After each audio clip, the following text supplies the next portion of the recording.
ভোটমুখী বাংলায় সততার নজির গড়লেন এক ট্রাফিক ওয়ার্ডেন। রাস্তায় কুড়িয়ে পাওয়া লক্ষাধিক টাকা প্রকৃত মালিকের হাতে তুলে দিয়ে মানবিকতা ও কর্তব্যবোধের উজ্জ্বল নজির গড়েছেন তিনি। এই ঘটনাকে ঘিরে এলাকা জুড়ে প্রশংসার বন্যা বইছে। জানা গিয়েছে রবিবার 22শে মার্চ সকালে কাপড় ব্যবসায়ী ইব্রাহিম শেখ মহাজনের কাছে টাকা দেওয়ার উদ্দেশ্যে বাড়ি থেকে প্রায় 1,01,500 টাকা নিয়ে বেরিয়েছিলেন। একটি কালো ক্যারি ব্যাগে করে টাকা নিয়ে যাচ্ছিলেন তিনি। ব্রিজ পার হওয়ার সময় অসাবধানতাবশত ব্যাগটি তার হাত থেকে পড়ে যায়। তবে বিষয়টি তিনি তখন বুঝতে পারেননি এবং নিজের কাজে এগিয়ে যান। ঠিক সেই সময় ডিউটিতে যাওয়ার পথে ব্রিজের উপর পড়ে থাকা ব্যাগটি নজরে আসে ট্রাফিক ওয়ার্ডেন সাবির শেখের। সন্দেহ হওয়ায় তিনি গাড়ি থামিয়ে ব্যাগটি তুলে নিয়ে খুলে দেখেন ভিতরে 500 টাকার নোটে ভর্তি মোট 1,01,500 টাকা। বিষয়টির গুরুত্ব বুঝে তিনি সঙ্গে সঙ্গে ট্রাফিক পুলিশের দায়িত্বপ্রাপ্ত আধিকারিককে খবর দেন। এরপর ট্রাফিক বিভাগের উদ্যোগে দ্রুত প্রকৃত মালিকের সন্ধান শুরু হয়। কিছুক্ষণের মধ্যেই ব্যবসায়ী ইব্রাহিম শেখ ট্রাফিক দপ্তরে এসে অভিযোগ জানান। যথাযথ প্রমাণ যাচাইয়ের পর তার হারানো টাকা তার হাতে তুলে দেওয়া হয়। নিজের হারানো টাকা ফিরে পেয়ে ইব্রাহিম শেখ অত্যন্ত আনন্দিত হয়ে ট্রাফিক ওয়ার্ডেন ও পুলিশের প্রতি কৃতজ্ঞতা প্রকাশ করেন। তিনি বলেন, এই ধরনের সততা আজকের দিনে সত্যিই বিরল। তাদের এই উদ্যোগ সমাজের কাছে বড় উদাহরণ। চাঞ্চল্যকর এই ঘটনাটি মুর্শিদাবাদের জঙ্গিপুরে এক অনন্য সততার দৃষ্টান্ত স্থাপন করলেন পৌরসভার ওই ট্রাফিক ওয়ার্ডেন সাবির শেখ। রাস্তায় কুড়িয়ে পাওয়া 1,01,500 টাকা আসল মালিকের হাতে ফিরিয়ে দিয়ে তিনি মানবিকতা ও কর্তব্যবোধের উজ্জ্বল উদাহরণ গড়ে তুলেছেন। ওই এলাকার মানুষ সবাই সাবির শেখের গুণগান গাইছেন। জানা যায় রবিবার সকালে কাপড় ব্যবসায়ী ইব্রাহিম শেখ মহাজনের কাছে দেওয়ার উদ্দেশ্যে ওই 1,00,000 টাকা একটি ব্যাগে পুরে তিনি নিয়ে যাচ্ছিলেন, কিন্তু অসাবধানতাবশত ব্যাগটি পড়ে যায়।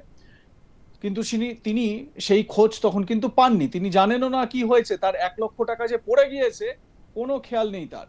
ঠিক সেই সময় ডিউটিতে যাওয়ার পথে ব্রিজের উপর পড়ে থাকা ব্যাগটি নজরে আসে সাবির শেখের। সাবির শেখ ব্যাগটি খুলে দেখেন লক্ষাধিক টাকা রয়েছে। তারপর তিনি ট্রাফিক গার্ডে নিয়ে যান এবং সেখানে গিয়ে দায়িত্বপ্রাপ্ত আধিকারিককে খবর দেন। ব্যবসায়ী ইব্রাহিম শেখ এখন ধন্য ধন্য করছেন ট্রাফিক পুলিশ এবং বিশেষ করে সাবির শেখকে। নিজের হারানো টাকা ফিরে পেয়ে ইব্রাহিম শেখ অত্যন্ত আনন্দিত হয়ে ট্রাফিক ওয়ার্ডেন ও পুলিশের প্রতি কৃতজ্ঞতা প্রকাশ করেন। তিনি বলেন, এই ধরনের সততা আজকের দিনে সত্যিই বিরল। তাদের এই উদ্যোগ সমাজের কাছে বড় উদাহরণ। তো ইব্রাহিম শেখ, যিনি 1,00,000 টাকা হারিয়ে ফেলেছিলেন, আবার ভাগ্যবশত সেই টাকা ফিরে পান, তিনি কি বলছেন সেই টাকা ফেরত পেয়ে, শুনুন। আমার টাকা হারিয়েছিল। কত টাকা মতো? 1,11,000 মতো। কিসের জন্য নিয়ে যাচ্ছিলেন এই টাকা? মহাজনকে দিবার জন্য আমি নিয়ে যাচ্ছিলাম, বাড়ি থেকে আসছিলাম। আমার এই দন্তেশ্বরের সাফা মার্কেটে দোকান আছে কাপড়ের, মহাজন কাজ করতে নিয়ে আসছিলাম। হারিয়ে যখন গেছিল তখন কেমন লাগছিল আপনাকে? খুব মানে আতঙ্কের মধ্যে ছিলাম। হ্যাঁ, একটা মানে যেন কি হারিয়ে ফেললাম একটা। হ্যাঁ, টাকাটা যিনি পেয়েছেন তিনি একজন সিভিকের কাজ করেন, তাহলে সততায় তাদের দাম আছে। অবশ্যই। হ্যাঁ, আমি তাদেরকে খুব ধন্যবাদ জানাই। হ্যাঁ, ট্রাফিক পুলিশকে। ট্রাফিক পুলিশ কি ভালো কাজ করছে না খারাপ কাজ? অবশ্যই ভালো কাজ করছে, অবশ্যই ভালো কাজ। এই টাকাটা ফেরত পেয়ে আপনি কেমন লাগছে? আপনাকে উৎসাহিত করছি, মহাজনকে আমি টাকাটা দিতে পারবো। রঘুনাথগঞ্জ ব্যবসায়িক সমিতির সদস্যরাও ট্রাফিক ওয়ার্ডেন ও পুলিশের এই সততা ও দায়িত্ববোধের ভূয়সী প্রশংসা করেছেন। তাদের মতে এই ঘটনা প্রমাণ করে সততা ও কর্তব্যনিষ্ঠা এখনো সমাজে অটুট রয়েছে এবং সাধারণ মানুষের পুলিশের প্রতি আস্থা আরো দৃঢ় হয়েছে। ট্রাফিক ওয়ার্ডেন সাবির শেখ তিনি কি বলছেন, শুনুন তার বক্তব্য। আমি বাড়ি থেকে আসার টাইমে ব্রিজের মুখে একটা কালো ক্যারি পড়ে আছে, তো ক্যারিটা উঠাচ্ছি, তো টাকা আছে।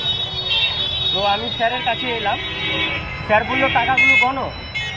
তো টাকাগুলো বললাম, 1,11,000 টাকা আছে। তার মধ্যে যার টাকা সে টানতে টানতে স্যারের কাছে আসে। স্যার বললো আপনার টাকা আপনি পেয়ে যাবেন।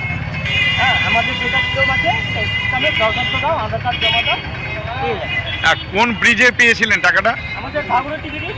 আমি ট্রাফিক ওয়ার্ডেন্টের কাজ করি, স্যার ফুলতলায় পোস্টিং আছে। এবারে দেখুন, আপনারা তো সবসময় পুলিশের বিরুদ্ধে এই পুলিশ ঘুষ নিচ্ছে, গাড়ি দাঁড় করিয়ে ঘুষ নিচ্ছে যেখানে সেখানে, টোল প্লাজার সামনে থেকে, এই সমস্ত খবর দেখে দেখে অভ্যস্ত। সেইখানে ট্রাফিক পুলিশের এই মানবিক দিকটি দেখার পর এবং এই সততা দেখার পর কিছুটা হয়তো ধারণা পাল্টাতে পারে, এবং সাবির শেখ ওই ট্রাফিক ওয়ার্ডেন, তার নিশ্চিন্তে ঘুমটা হবে ঠিক এই মহৎ কাজ করে। আমার সহকর্মী সব্যসাচী ব্যানার্জি তার প্রতিবেদনে কি জানাচ্ছেন এই বিষয়ে শুনুন। সততার নজির গড়ল পৌরসভারই এক ট্রাফিক ওয়ার্ডেন সাব্বির খান। সাব্বির খান রাস্তায় যাওয়ার পথেই সে যখন ডিউটি ধরার জন্যই ভাগীরথী ব্রিজ দিয়ে আসছিল, সেই সময়ই তার চোখে পড়ে একটি ব্যাগ রাস্তার মধ্যে পড়ে আছে এবং দেখা মাত্রই সে ব্যাগটিকে তুলে এবং তোলার পরেই ব্যাগটি খুলে দেখতেই তার চক্ষু চড়ক গাছ হয়ে যায়। সে দেখে ব্যাগের ভেতরে প্রায় 500 টাকার নোট, 1,01,500 টাকার। সেই নোটগুলি একগুচ্ছ নোট দেখে সে সাথে সাথেই ট্রাফিক পুলিশের যে আধিকারিক সেই সময় কর্তব্যরত ছিলেন রাস্তায়, তার সাথে যোগাযোগ করেন এবং তার কাছে গিয়েই সেই নোটগুলিকে জমা দেন এবং তারপরেই খোঁজাখুঁজি শুরু হয় যে কার এই টাকাগুলি পড়ে গিয়েছে। কিছুক্ষণের মধ্যেই এক কাপড় ব্যবসায়ী জঙ্গিপুরেরই ইব্রাহিম শেখ, তিনি এসে ট্রাফিক পুলিশের সাথে যোগাযোগ করেন যে তার একটি ব্যাগ খোয়া গিয়েছে, সেই ব্যাগে বিপুল পরিমাণে টাকা ছিল। তার ব্যবসার টাকা সে মহাজনকে দেওয়ার উদ্দেশ্যে নিয়ে যাচ্ছিল, সেই টাকার ব্যাগটি অসাবধানতাবশতই পড়ে গিয়েছে এবং তখনই ট্রাফিক ওয়ার্ডেন তার কাছ থেকে তার কথা জানান ইব্রাহিম শেখকে যে ট্রাফিক ওয়ার্ডেন এই টাকাগুলি কুড়িয়ে পেয়েছে, কিন্তু উপযুক্ত নথিপত্র তিনি যদি দেখাতে পারেন তাহলেই তাকে ব্যাগ তুলে দেওয়া হবে। তারপরে ইব্রাহিম শেখ তার নথিপত্র দেখায় এবং সেখানে থাকা যে আইডেন্টি কার্ড সেটিও তিনি দেখান এবং এই সাব্বির শেখের হাত দিয়েই, কিন্তু সাব্বির খানের হাত দিয়েই এই ব্যাগটি তুলে দেওয়া হয় ইব্রাহিমের হাতে। ইব্রাহিম যেমন সাধুবাদ জানিয়েছে, সেই রকমই সাধুবাদ জানিয়েছে এলাকার মানুষজন, কারণ একজন ট্রাফিক ওয়ার্ডেন বা ট্রাফিক গার্ডেদের কাজই হচ্ছে সাধারণ মানুষকে সুরক্ষা দেয়া, পাশাপাশি ট্রাফিক নিয়ন্ত্রণ করা। এবং এই যে ঘটনা, যে এত বিপুল পরিমাণ টাকা পাওয়ার পরেও ফিরিয়ে দেওয়ার যে নজির, তাতে কিন্তু সাধুবাদ জানিয়েছে জঙ্গিপুরবাসী। এবং সাব্বির খান তিনিও জানান যে তার কর্তব্যের মধ্যেই পড়ে যে অপরের জিনিস গ্রহণ না করা, অপরের জিনিস না বলে গ্রহণ না করা তার কর্তব্যের মধ্যেই পড়ে এবং তার যে কাজ, সেই কাজ করার উদ্দেশ্যেই তিনি আসছিলেন, তখনই টাকার ব্যাগটি পান এবং সাথে সাথেই তার যে ঊর্ধ্বতন কর্তৃপক্ষ আছে তার সাথে যোগাযোগ করে সেই টাকার ব্যাগটি ফিরিয়ে দেন এবং টাকাটি পাওয়ার পরে সাধুবাদ জানিয়েছেন এই ব্যক্তিও, যিনি এই বিপুল পরিমাণ টাকা তিনি ভাবতেও পারেননি সেই টাকাগুলি আর কোনোভাবে তিনি ফেরত পাবেন। তবে এই 1,01,500 টাকা ফেরত দেওয়ারকে কেন্দ্র করে যে নজির গড়ল এক ট্রাফিক ওয়ার্ডেন, তা অবশ্যই সাধুবাদ জানানোর মতোই। লাইক, কমেন্ট, শেয়ার করে আপনাদের মতামত জানাতে ভুলবেন না। দেখতে থাকুন আজ তাক বাংলা, সাবস্ক্রাইব করুন আমাদের ইউটিউব চ্যানেলটি।